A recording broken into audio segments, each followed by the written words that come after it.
Excuse me. Ma'am, আপনি কি অফিসে আছেন? হ্যাঁ।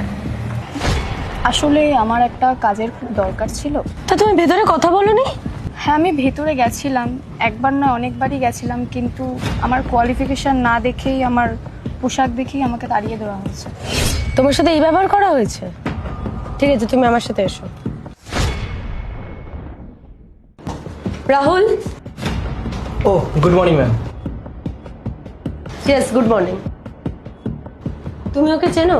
হ্যাঁ চিনি ম্যাম, আসলে ও ডেলি আসে, কিন্তু ওর যা ড্রেস আপ, ওর যা ডিসিপ্লিন, এই অফিসে তো এরকমভাবে কেউ আসে না, তো তাই জন্যই ওকে তাড়িয়ে দিয়েছি আমি।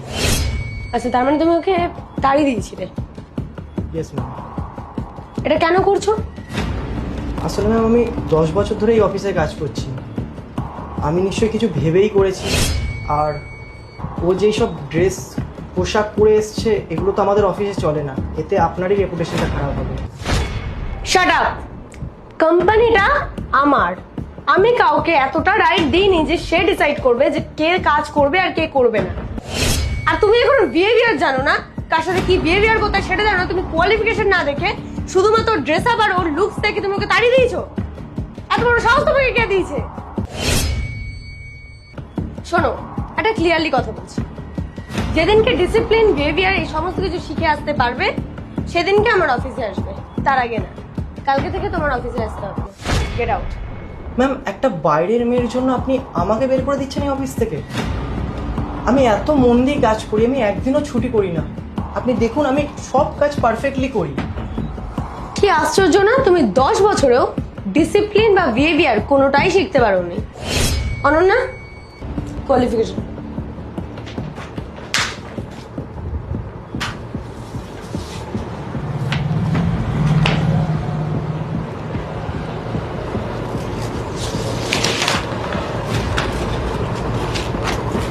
ওকে, কালকে থেকে তোমাকে আর কাজে আসতে হবে না। আর অনন্যা, কালকে থেকে তুমি রাহুলের পোস্টে কাজ করবে। ম্যাম প্লিজ আমাকে একটা সুযোগ দিন। Shut up. তুমি কি ভালোই ভালো এখান থেকে বেরোবে, নাকি আমি সিকিউরিটি গার্ড থেকে ঘাড় ধাক্কা দিয়ে অফিস থেকে বার করবো? Get lost right now.